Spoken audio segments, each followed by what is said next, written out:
लखनऊ में police line में 26 जनवरी को परेड रिहर्सल करते बच्चे सन जोसेफ स्कूल और सिटी मॉन्टेसरी स्कूल और स्कूल के बच्चों ने रिहर्सल की देखिए, प्रशासन की तरफ से हर वर्ष 26 जनवरी के लिए परेड जो विधान भवन के समक्ष निकाली जाती है, आज 10 जनवरी को उसी के लिए स्कूल कॉलेजेस के बच्चों का सिलेक्शन होता है और आज शाम तक बता दिया जाएगा कि परेड में कौन से विद्यालय प्रतिदान करेंगे। और प्रतिवर्ष और 12 तारीख से इनकी बराबर यहाँ पर 21 तारीख पर यहाँ पर रोज पुलिस लाइन में स्कूल के बच्चों की प्रैक्टिस होगी, इनको सिलेक्ट किया जाएगा और 22 और 24 तारीख को रोज रिहर्सल की जाएगी और 26 तारीख को बच्चों की माननीय मुख्यमंत्री जी गवर्नर महोदया के साथ अपना प्रस्तुतियां देंगे और हो सकता है कि 22 जनवरी को माननीय मुख्यमंत्री जी के द्वारा अयोध्या में राम मंदिर की प्राण प्रतिष्ठा को लेकर विद्यालयों को शिक्षण संस्थाओं को बंद रखने का आदेश दिया गया है, तो हो सकता है इस बार 22 जनवरी की जगह 21 जनवरी को रोड रिहर्सल हो और उसकी सूचना आपको प्रशासन के द्वारा मिलेगी। मैं सभी विद्यालय के बच्चों को अपनी ओर से शुभकामनाएं देता हूँ, क्योंकि इसकी ठंड में बच्चों ने जिस तरह से अपनी प्रस्तुतियां दी हैं और जिसको सेलेक्ट किया रहेगा उसकी सूचना अपने के माध्यम से सभी लोगों को मिल जाएगी। मैं उम्मीद करता हूँ कि बच्चों के प्रयासों की सराहना प्रशासन के द्वारा की जाएगी और सभी विद्यालय के बच्चों को प्रतिभा करने का मौका अवश्य मिलेगा। All India United trade union centre का उत्तर प्रदेश का राज्य सचिव हूँ और टेलीकॉम टावर कर्मचारी संगठन हमारी यूनियन के साथ संबद्ध है, महासंघ के साथ में।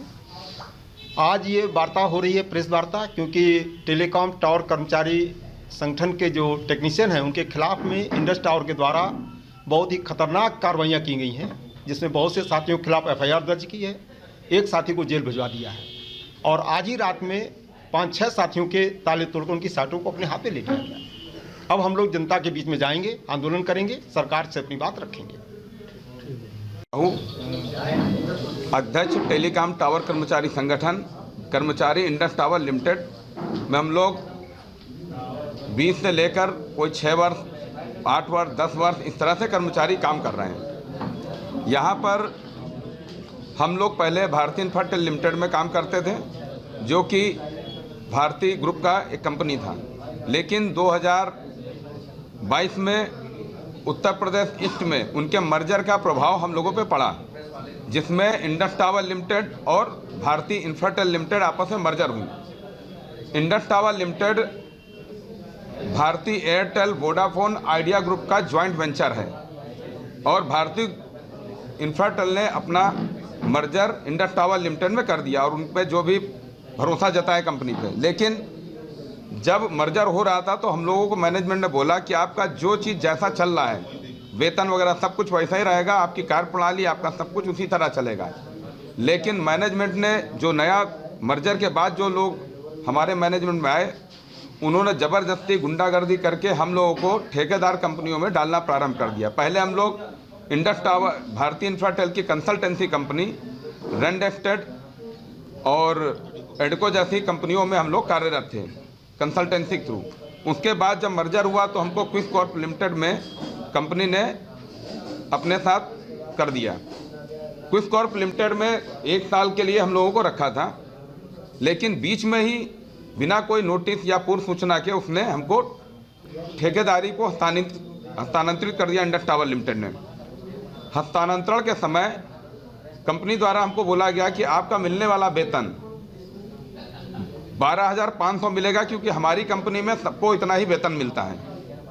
लेकिन हम लोगों ने बोला कि सर, जब हमारा वेतन 27,000 है तो हमारा वेतन अब 12,500 कैसे कर सकते हैं। लेकिन कंपनी ने अपना अड़ियल रवैया और गुंडागर्दी, माफियागिरी जो भी है, पुलिस वगैरह की मदद लेकर हम लोगों को ज़बरदस्ती डरा धमका कर ठेकेदार कंपनी RF टेली सॉल्यूशन जैसी कंपनियों में हस्तांतरित कर दिया। आपने किसी अधिकारी से बात करी अपने इसको लेकर हमने circle CO mister Neeraj Singh से संपर्क किया और HR वगैरह से संपर्क किया। उनके साथ मीटिंग हुई। मीटिंग में उन लोगों ने बोला कि हमारे यहाँ यही है और आपको इसी तरह काम करना पड़ेगा। लेकिन हम लोगों ने बोला कि वेतन कम करना, लोगों वेतन बढ़ता है, आपकी कंपनी अगर घाटे में जा रहे, कोई दिक्कत है तो आप वेतन हमारा वहीं पे स्थिर रख सकते, घटा तो नहीं सकते। लेकिन कंपनी मानी नहीं और ज़बरदस्ती हमारे साथियों के घर जा जाकर ज़बरदस्ती उन्होंने उठाना शुरू किया, साइडों पे कब्जा इस तरह से शुरू किया। तब हम लोगों ने उनको विरोध जब किया तो 17,000 वेतन देना शुरू किया और हमको जो है मजबूर होकर लेबर कमिश्नर के सामने जाके खड़ा होना पड़ा कि सर हमारा वेतन इन्होंने काट दिया है। 1 साल की लंबी लड़ाई के बाद लेबर कमिश्नर ने हमारे पक्ष में फैसला सुनाया और बोला कि इनका वेतन बहाल किया जाए और पुनः सारा कुछ दिया जाए। कंपनी ने कॉन्ट्रैक्टर के माध्यम से हमारा वेतन तो बहाल कर दिया, लेकिन बदले की भावना से वो कार्रवाई करने शुरू कर दिया। जैसे हमारे कभी हमने उसको कोई डॉक्यूमेंट नहीं दिया, जिस कंपनी में अभी हमने ज्वाइन किया है, जब हमने कंपनी में कोई डॉक्यूमेंट नहीं दिया तो क्या हमारे ऊपर फर्जी इल्ज़ाम लगाया जा सकता है? जब हमने आपको कोई चीज़ दी ही नहीं तो आप कैसे कह सकते हैं कि हमने कोई गलत काम किया है? हमने कभी कंपनी को अपना नहीं माना। हम चाहते हैं कि हम जैसे थे कंपनी में उसी तरह हमको कर दिया जाए। जो सुविधा मिल रही थी कंपनी से, हमारा जो इंश्योरेंस वगैरह था, ESI, PF, जो सुविधा मिल रही थी कंपनी में वो सब हमको मिलनी चाहिए। और जिनका वेतन वर्षों से 5-5, 6-6 वर्षों से वेतन वृद्धि नहीं हुआ है, उनका वेतन बढ़ाया जाए और उनको कन्वेंस दिया जाए। नहीं सुनते हैं तो अगला कदम 17 जनवरी को हम लोग अपना रैली के माध्यम से आम जनता के बीच उतरेंगे और इको गार्डन में हम लोग प्रदर्शन करेंगे।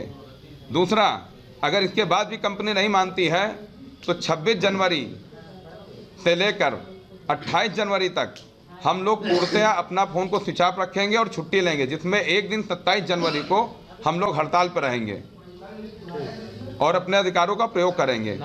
और हम लोगों ने जो है इसके लिए कंपनी को 5 बार अपील कर चुके हैं लेटर के माध्यम से, लेकिन कंपनी ने अभी तक कोई संज्ञान नहीं लिया, उल्टा ही हम पे कार्रवाई कर रही है और साइटें हमारी छीन रही है। यहाँ तक आज हमको नौकरी से भी निकाल दिया गया है।